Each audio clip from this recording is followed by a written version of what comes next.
और चलिए अब बुलेटिन में आपको सीधा हो रही है, लिए चलते हैं। यहाँ पर योगी आदित्यनाथ संबोधित कर रहे हैं।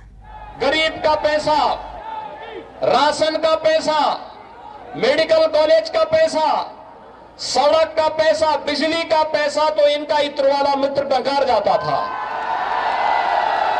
तो विकास क्या करेंगे? तो सपा मुखिया की नहीं, हमने ही विकास किया। मैंने कहा कौन सा विकास? उन्होंने कहा देखिए मुझे और याद नहीं लेकिन एक याद है। मैंने कहा क्या याद है? कहा कि हमने तो कब्रिस्तान की बाउंड्री वॉल बनाई है। वे सच कह रहे थे। क्या किया था उन्होंने? कब्रिस्तान की बाउंड्री।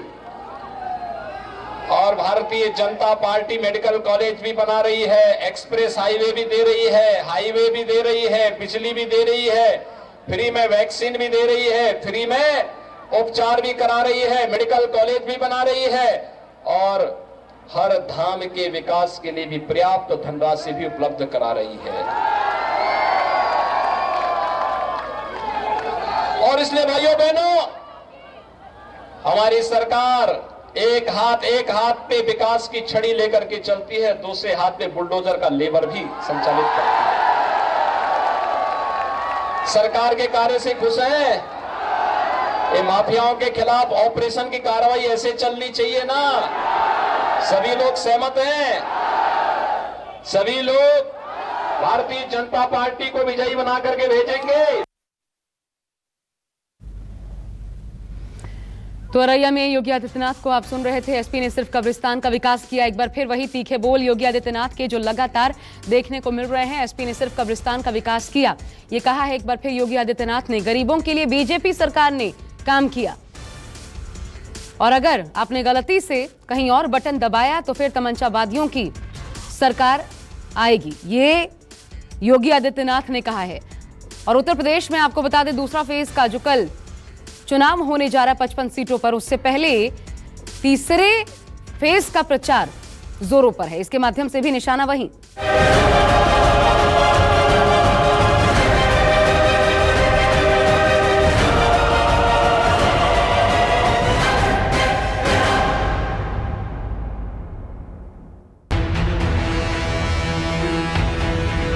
सतयुग का सत्यवत, त्रेता का महतगिरी, द्वापर में पिंगल और कलयुग में बना ये है संभल।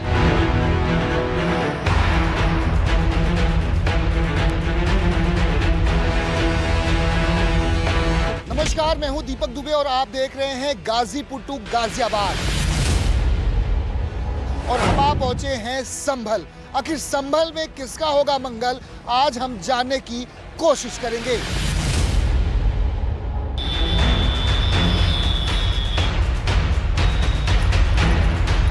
की राजधानी दिल्ली से 158 किलोमीटर दूर, जबकि राज्य की राजधानी लखनऊ से 355 किलोमीटर की दूरी पर स्थित है संभल जिला।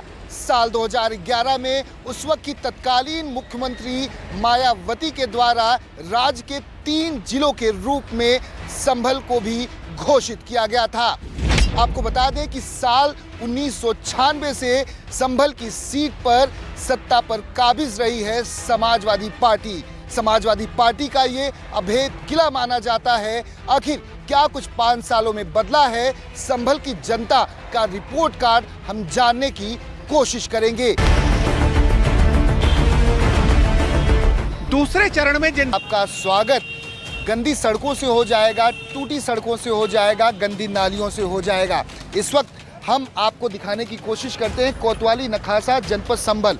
अब यहाँ से जब हम आगे की तरफ बढ़ेंगे तो यहाँ पर आपको नज़र आ जाएगा, यहाँ पर रुकनुद्दीन सराय चौराहा, जहाँ पर इस वक्त हम मौजूद हैं। रोड को लेकर के बहुत बड़ी वाली समस्या है और यहाँ पर एजुकेशन बहुत ज़्यादा ख़राब है और कारोबार की स्थिति बहुत ज़्यादा गंभीर है। ना कोई इंडस्ट्रीज एरिया है, कुछ नहीं है। बहुत ज़्यादा तकलीफ होती हैं। रिक्शे वगैरह निकलते हैं इधर से, लेडीज़ें होती हैं उसमें गिर जाती हैं नाले में, छोटे छोटे बच्चे हैं। और पास में सर ये फैद एकेडमी स्कूल है, बच्चे आते हैं, हम दिखाने की कोशिश। हाँ जी सर। कीचड़, गंदे पानी, टूटी फूटी सड़कें, ये तस्वीर है संभल विधानसभा क्षेत्र की। 30 सालों से सो ही रहे हैं सर, और क्या करेंगे, सोने का ही काम है, सो रहे हैं, देख तो रहे हैं सर। मैं आपके पास आ रहा हूँ।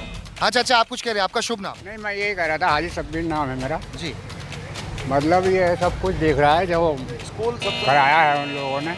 हमारे विधायक हैं, हमारे एमपी साहब हैं, कोई ध्यान नहीं दे रहा। है तो सही है सामने। कह के थक गए, लिख के दे के थक गए। इन दोनों लोगों में मतलब गुटबाजी रहती है कि विधायक जी के पास गए तो बोले भैया ऐसा है, मेरा क्षेत्र, उनका क्षेत्र जो है सर इसके सामने जो कब्रिस्तान है वहाँ तक ये संभल विधानसभा लगता है, आगे लगता है वो दूसरा असमोली विधानसभा लगता है, पिंकी यादव जी का एरिया लग जाता है। ये एरिया जो है ये शहर का है, इधर को जो आगे को चलेंगे आप 2 कदम तो आपका कहना है कि सांसद और विधायक के टचन में आम जनता मर रही है। संभल विधानसभा में कुल 3,78,409 वोटर्स हैं। इनमें करीब 2.5 लाख वोटर्स मुसलमान जबकि 48,000 दलित हैं। संभल शहर के लोगों को आज तक ना तो अपना बस अड्डा मिल सका और ना ही रेलवे स्टेशन की तस्वीर बदली। यहाँ ना तो जिला मुख्यालय है और ना ही कोई यूनिवर्सिटी और ना ही मेडिकल हॉस्पिटल। इस वक्त हम मौजूद हैं संभल विधानसभा क्षेत्र के संभल शहर में प्राइवेट बस डिपो पर इस वक्त हम खड़े हैं। यहाँ पर पहले तस्वीरों के माध्यम से हम दिखाने की कोशिश करते हैं। यहाँ पर प्राइवेट बस डिपो की हालत भी काफ़ी खस्ता है। रेंट पर ये ज़मीन ली गई है बस डिपो के लोगों के द्वारा, जिससे कि यहाँ से तमाम जो प्राइवेट बस से जुड़े हुए मालिक हैं, ड्राइवर हैं, अपना व्यापार कर सके। हालत देख सकते हैं कि पानी किस तरह से यहाँ पर बस डिपो पर भरा हुआ है। आप बस डिपो के अंदर घुसेंगे तो आपको गड्ढे नज़र आ जाएंगे, पानी नज़र आ जाएगा, कचरा नज़र आ जाएगा। कुछ नहीं बदला और पीछे चला गया। यहाँ कोई कॉलेज नहीं, यहाँ कोई कॉलेज नहीं, कोई रोडवेज बस अड्डा नहीं, खाली नाम का जिला है। यहाँ कुछ नहीं है। कुछ नहीं किया आज तक, कोई काम नहीं किया, सिर्फ वोट लिए हैं। हॉस्पिटल भी ऐसे ना, उसमें डॉक्टर बैठे ना कुछ बैठे, अपना 4 बजे 12 बजे बैठते 3 बजे उठ जाते हैं हॉस्पिटल में। क्या करें साहब, कहाँ से लामे पैसे, कहाँ से लगा में। गवर्नमेंट को देखें, किसे देखें, तेल डलवा में 100 रुपये लीटर का डीजल फूक रहे हैं। कहाँ से फूके, रोटी ना व्यक्ति, सिलेंडर 1,000 रुपये का सिलेंडर हो गया। जनता से मोहब्बत होती तो काम तो होता। कुर्सी से मोहब्बत है, 30 साल रह गए, काम तो हुआ नहीं। सरकार तो तब भी थी, मंत्री तो तब भी थे। 6 मंत्री थे साहब। बदला क्या है सूरत? यही बदला के खंडर कर दिया और संभल। 3 लाख से ज्यादा की आबादी वाले संभल विधानसभा क्षेत्र में एक भी सरकारी बस डिपो खुद का नहीं है, बल्कि रेंट पर लिया गया है। कई सालों से रेंट पर सरकारी बसें आती हैं और यहाँ से यात्रियों को लेकर जाती हैं। इस वक्त हम उसी बस स्टॉप पर मौजूद हैं, सरकारी बस डिपो पर, जो संभल विधानसभा क्षेत्र के अंतर्गत संभल शहर में आता है। अलग अलग रूट्स की ओर जाने वाली बसें यहाँ पर मौजूद हैं। हम अब यहाँ के चालक से सबसे पहले बात करते हैं। 20 सालों से जगह भी नहीं सरकारी ली गई, किराए पर चल रही है बस डिपो। ये जी किराए पर चल रहा। कोई तरक्की नहीं है। एक मैं आऊँगा। हाँ, कोई तरक्की नहीं है यहाँ पे, कोई तरक्की। जब डिपो होगी तरक्की नहीं हो तो और क्या तरक्की होगी। एक डिपो तो नहीं बन सका है। स्थानिक सांसद विधायक क्या कर रहे हैं? कुछ नहीं कर रही है। समाजवादी का गढ़ है ये। कुछ नहीं हुआ यार, 25 सालों से या कुछ नहीं हुआ। कई जिला हमारा बढ़िया था मुरादाबाद, एक जगह जाते थे तो 5 किलोमीटर में सब काम करके आ जाते थे। सब 30 किलोमीटर के एरिया में इस जिले को बखेर दिया गया। मुख्यालय भी संभल जिले को नहीं मिल पाया। विकास है सामने को, आज तक रोडवेज ऐसी है, बड़ी मुश्किल से कोई दिक्कत, कोई सुनवाई नहीं है। संभल में एक अच्छा काम कुछ हुआ? शायद कोई काम अच्छा हो। हम तो 9 बजे फैमिली को यहाँ से लेके जाते हैं, जाड़ों बस ही बंद हो जाती है। 9 बजे का बस ही नहीं मिलती जाड़ों। बिल्कुल 2 कौड़ी का हो गया संभल, तो कुछ भी नहीं करा। 30 साल में नवाब साहब ने कुछ नहीं करा, बिल्कुल कुछ नहीं करा। क्या बदला संभल में? आपका नाम? कुछ ना बदला, सब नेता बेकार निकले संभल के। ये तो सरकार थोड़ी बीजेपी की आ गई, थोड़ा कुछ सही हो रही है, काम आई समझ में ना। मगर आपके योगी जी ने में कुछ ना देखा संभल की तरफ। मंत्री रहे यहाँ गए, आई समझ में, तो इन्होंने संभल का विकास ना करा। बताओ, नाम का जिला है, नाम का जिला गए। इस वक्त हम मौजूद हैं संभल रेलवे स्टेशन पर। 3 लाख से ज्यादा की आबादी वाला ये संभल विधानसभा क्षेत्र, जहां पर 77% मुस्लिम आबादी है, जबकि 33% बात की जाए तो दलित, यादव व अन्य समाज से जुड़े हुए लोग रहते हैं। संभल स्टेशन की स्थिति हम दिखाने की कोशिश करते हैं। जगह जगह आपको कचरा, जो जंगली सुअर है वो नज़र आ जाएगी कचरे को खाते हुए। स्टेशन के प्रांगण में आपको गंदा पानी, कचरा, मिट्टी सब कुछ नज़र आ जाएगा। आप स्टेशन की स्थिति देखकर अंदाज़ा लगा सकते हैं कि एक तरफ स्वच्छ भारत अभियान की बात होती है और एक तरफ ये संभल है। संभल रो रहा है सर, लेकिन हाँ इसमें कुछ सांसद जी की कमी है हमारे, क्योंकि सांसद का काम होता है रेलवे स्टेशन केंद्र से पास कराना। 30 सालों में क्या हुआ है? विधानसभा से बहुत कुछ हुआ है सर 30 सालों में। एक हमने अस्पताल में रखा है, बड़ा अस्पताल है, सरकारी अस्पताल, लेकिन सरकार नहीं है तो क्या करें। कैबिनेट मंत्री यहाँ पर रह चुके हैं, इन्होंने कोई भी विकास ना करा। और मतलब अब भी हमारे पहले नेता रह गए थे, अब इतने से इतने बड़े हो गए कि रेलवे ट्रेन पास हो रही है, पास आज तक हुई नहीं। अब वोट लिया है, हम सबको लूटा है, कुछ नहीं करा। 30 साल से संबल बेराजी को रो रहा है और रोता रहेगा।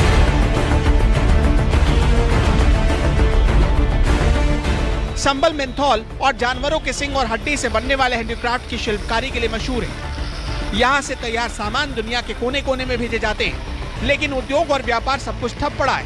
क्यों, खुद लोगों से सुनिए।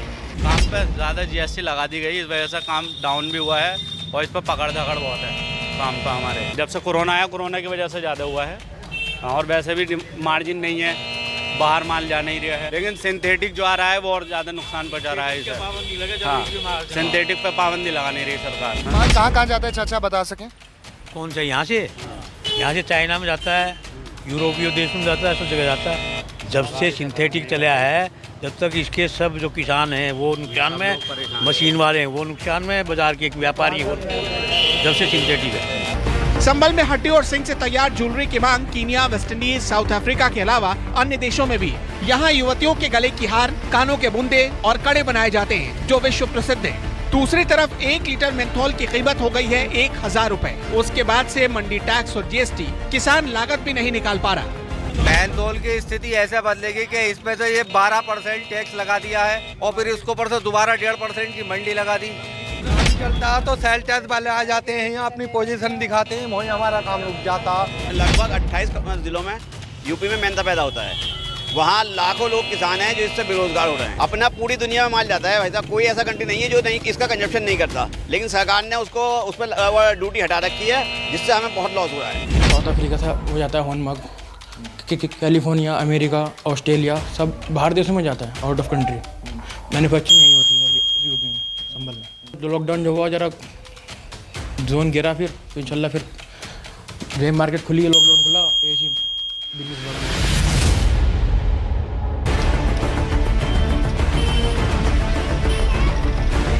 संबल विधानसभा के बाद हमारा अगला पड़ाव था असमोली विधानसभा, जो संबल जिले में ही आता है।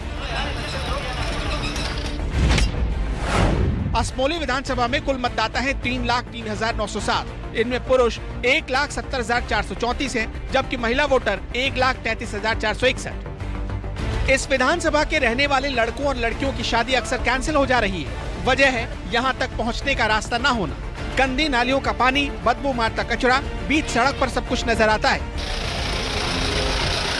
इस वक्त हम मौजूद हैं असमौली विधानसभा क्षेत्र के रुकनुद्दीन मार्केट में और यहाँ पर हम आपको दिखाने की कोशिश करेंगे कि आखिर सड़कों की दुर्दशा क्या हो चुकी है। पिछले 2 सालों से लोग यहाँ के परेशान हैं, उसके बावजूद कुछ भी कार्रवाई नहीं हुई, न सड़कों की मरम्मत हुई। 2-2.5 साल से ऐसी होगा, इसे 2 साल है पक्का वाले होगा।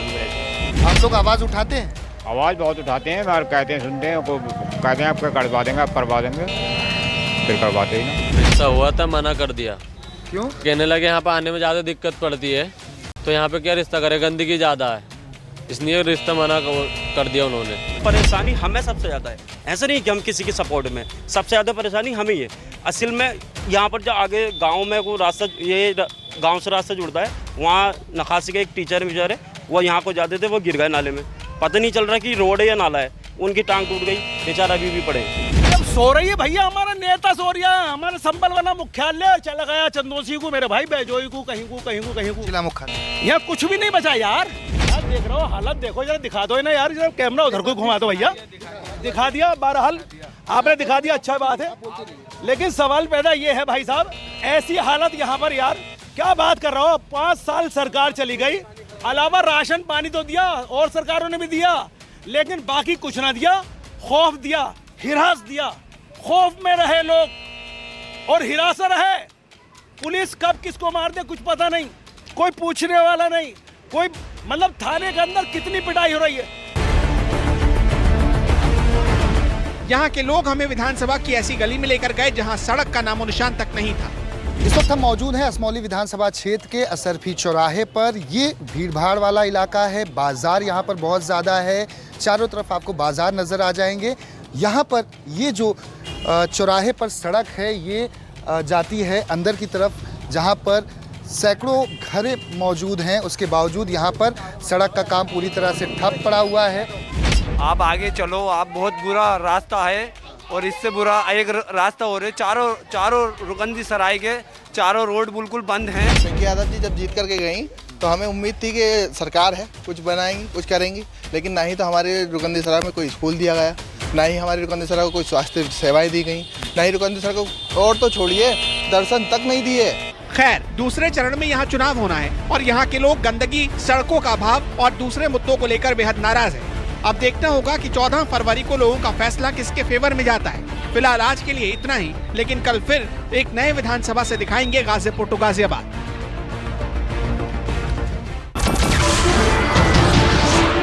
नमस्कार, मैं हूं मानक गुप्ता। अगर आपको हमारा ये वीडियो पसंद आया हो तो इसे लाइक और शेयर जरूर करें और हाँ, हमें सब्सक्राइब और फॉलो करना ना भूलें ताकि आप देश और दुनिया की कोई खबर मिस ना करें। तो जुड़े रहिए हमारे साथ और देखते रहिए न्यूज़ 24।